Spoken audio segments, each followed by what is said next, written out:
Hello, everybody, and welcome to this discussion on the DEI pushback. I'm thrilled to be joined by Abele, Abba, and Yasmin, and we're going to get into it. To begin with, I'm just going to set the scene, figure out where we've been for the last 5 years and where we are now before we dig into some questions.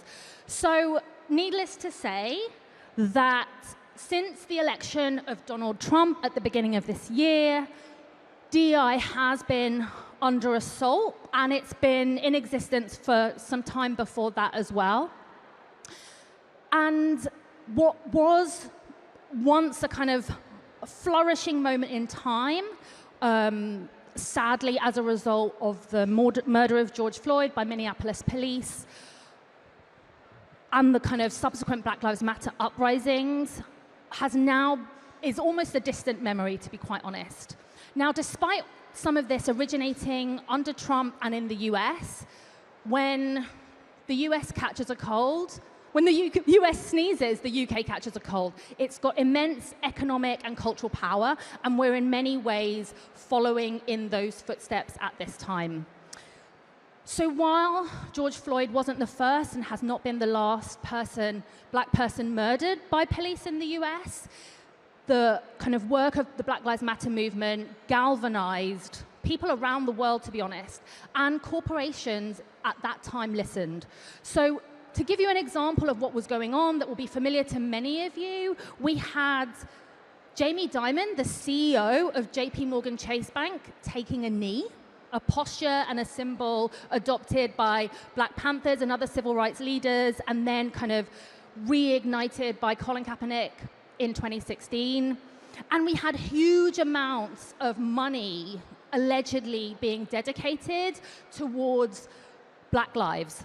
Now, at one point, it was $49 billion that corporate America had allocated to this cause. But when the Washington Post dug in, they discovered that only 1% of it was actually going to the causes that the Black Lives Matter movement was advocating for with respect to police and criminal justice reform.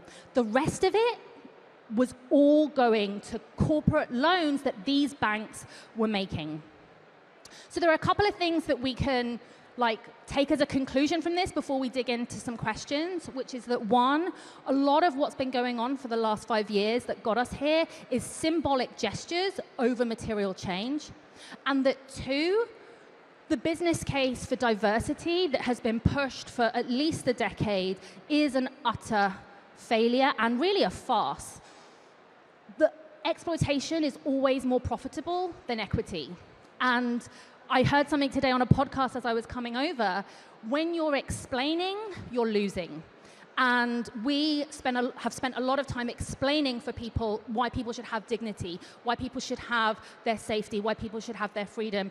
And that is a losing stance. A lot of people are rightly very frustrated, very scared and disillusioned about what's happened and what is continuing to happen. And with the silencing of very famous white men like Jimmy Kimmel, for example, in the US, in workplaces, there's also a lot of fear about even raising the issues of DEI in the first place, lest people be retaliated against. So with that scene setting, I'm going to dig in and ask the first question, which is to say, given this climate where DEI has been scaled back, for those folks who are in workplaces where there was once a DEI function and stuff was happening, what should their role be now? Should they see this as kind of welcome clarity? Should they work with what they have and try and build upon it? How should they read this moment? Abele, I'm going to go to you. Sure. So I can't hear myself think, but my mother always says that when people show you who they are, believe them. And I think that that's true of organizations as well. So essentially, I personally find it a moment of much welcome clarity. And by that I mean, no, Facebook doesn't care. I still remember being at Facebook in about, I think, 2016 or 2018. I can't remember who had been recently murdered. And there was a moment at Facebook where I remember the employees, we all rose up, and someone had left Facebook and said, Facebook doesn't care about black people. And I remember in that moment, there was all of this uprising. Absolutely, that is not true. Absolutely do. And I think there's something refreshing in this moment about it being clear, no, that these organizations don't. And I think then the question then for people is, once you know that, or once we know that, what are we now called to do? So in my view, I think I think now you know what you're dealing with. You don't feel like you're gaslit. You know that the company has no interest in equity. You know the company has no interest really in inclusion or justice. So now, what are you called upon to do with that knowledge? Yeah, Abba, Yeah. what do you think? I agree with that, and I really want to build on that. If I think of every team that I've been on in my tech career, Amazon, Groupon, Hotel Tonight, by virtue of being one of the few black people in the room, I was asked to do a lot of unpaid additional labor, whether that was starting the diversity network, running the anti-racism workshop, doing all of these extra things that probably weren't really grounded in any real desire to create systemic change, but instead were very optics-driven things. And I think in this brave new world where people are quite audacious in their white supremacy and patriarchy, there's almost a relief that you can enforce that boundary and be like, I'm not going to do that stuff because it's so performative and it's not worth my time or energy.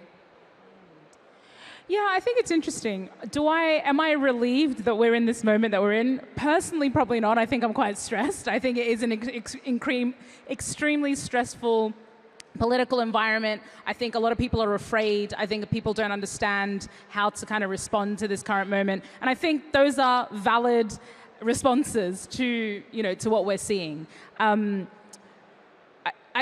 perhaps think about it in context, right? It is always more difficult, I think, we can look historically, to kind of push for rights, to push for justice, and so on. And I think perhaps when we take a shorter time frame, we tend to think, oh, we won a little bit and it will always, and that win is kind of secured. But actually, no, we have to kind of keep on fighting. We have to keep on pushing. We have to keep on resisting. And so I think my response, what should people do? I mean, I started out as an engineer. I sort of lasted in engineering companies for a handful of years before I was like, I think I'm unemployable.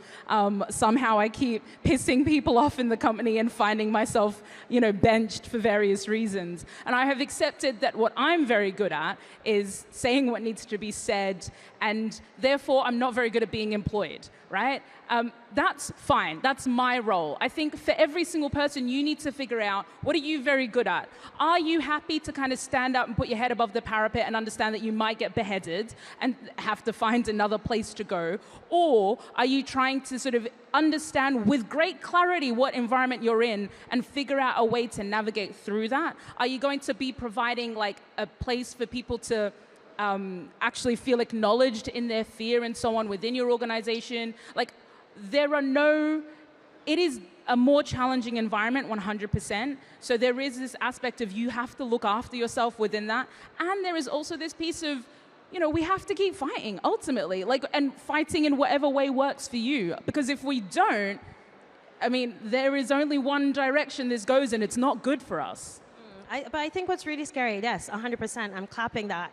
It's a very challenging job market, and I feel a lot of people feel silenced in their ability to advocate for change in the workplace. A lot of the people that I used to work with who were leading DEI programs in startups and scale-ups were some of the first people to be laid off when restructuring and reorgs were on the horizon. And I think with that energy in the workplace, a lot of people are very much trying to kind of keep their head down, not challenge the status quo, because they fear that it'll put a target on their back. And in many ways, I feel like that is the intention of that, far-right sentiment. It's to silence us and censor us so that we stop having these conversations, to make us feel like these conversations come at a cost. And it is deeply upsetting and it is deeply worrying. And I recognize the tension that you might therefore feel as a black person, minoritized in a team.